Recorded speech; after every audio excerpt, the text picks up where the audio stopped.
Қайырлы күн, қымбатты көрермендер, сіздермен пайдалы арна каналы.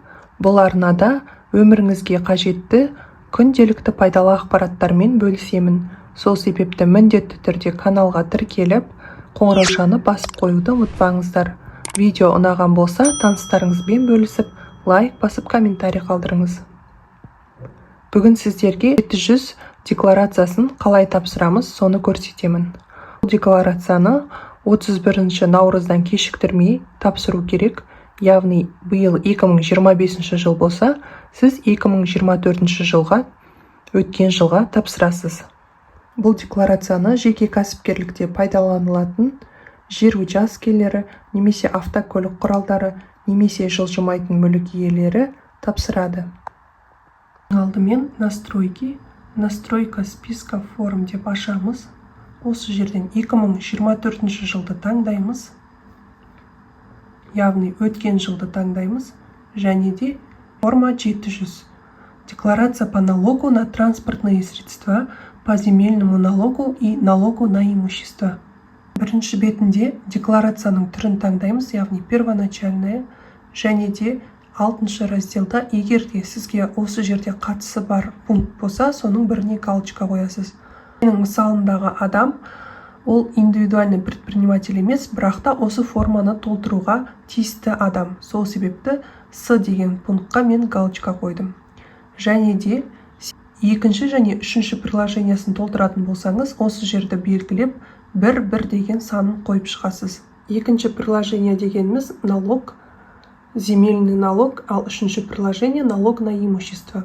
Транспорт бізде жоқ, сол себепті мысалға земельный налогтың бірінші бетін ашамыз. Бірінші біз жаңағы помещенияның кадастровый номерін жазамыз.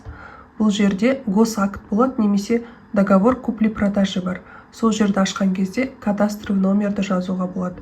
Және міндетті түрде оны квадрат метр болады.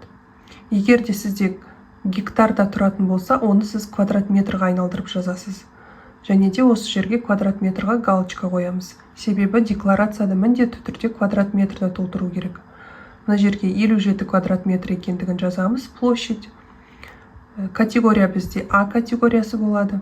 Сіз точканы ашсаңыз, сол жерде шығып тұрады. Және де ең ақырғысы бұл повышение, понижение базовых ставок налога по решению местного представительного органа. Яғни сіздің өзіңіздің қалаңыз бойынша қандай ставка қолданады, соны қарап аласыз. Оны ИГОВ сайтынан қарауға болады. ИГОВқа кіресіздерде налоговые ставки деген поисковикке жазасыз, және астыға қарай түсіп, осы жерде оплата налога на землю, где, как и сколько дегенді басасыз. Осыны басқан кезде бізде 2025 жылға активный базовый ставканың сандары шығады. Мысалға, Астана қаласы бойынша базовая ставка бізде 19-30. Әр қаланыкі өзіне тиесілі болады. Жаңағы кабинетке кіріп, осы жерде 19-30 емес, 3 деп жазылады. 0 артында жазылмайды, 19-3 деп жазасыз. Одан кейін келесі бетке өтеміз. Екінші бетте бізде коэффициент к базовым ставкам налога до 10% по решению местного представительного органа дейді. Бұл коэффициент негізі Астананың әрбір райондары бойынша әртүрлі болады.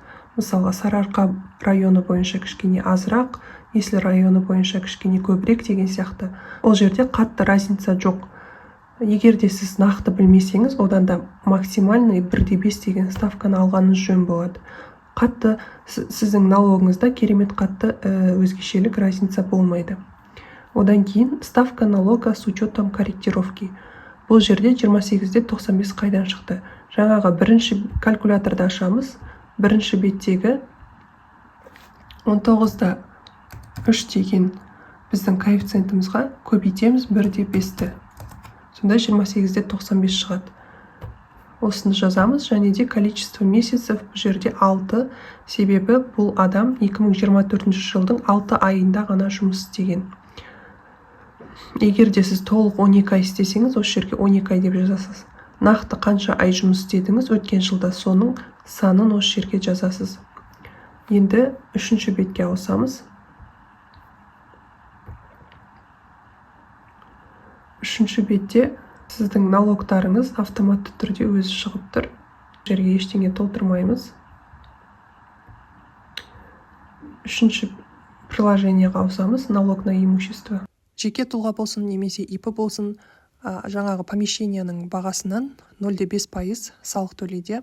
Мысалға 25 миллион тұратын помещениені біз 0,5%-ға көбейтеміз. Және де бұл отчет бойынша бұл кісі 2024 жылдың тек 6 айы бойында ғана ол помещениеға иелік еткен. Сол себепті біз жаңағы шыққан сумманы 125 мыңды 12 айға бөлеміз де, содан кейін барып оны 6 айға көбейтеміз.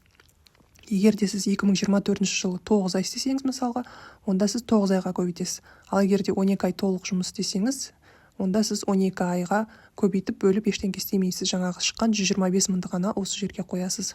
Бұл жағдай бойынша 6 ай ғана иелігінде болған үшін біз 62.500 теңге салық төлейміз. Және де 62.500 деген соманы біз КБК 104-102 деген жерге жазамыз. Себебі бұл адам жеке тұлға болып табылады, ИП емес. Ал егер де ИП болатын болса, ол басқа жерде толтырылады. Отчеттің бірінші бетін тексердік, ол жердегі налогтарымызды көрдік. Енді екінші бетіне өтіп, код налогового органы жазамыз, яғни қай районға жатасыз, соны жазасыз.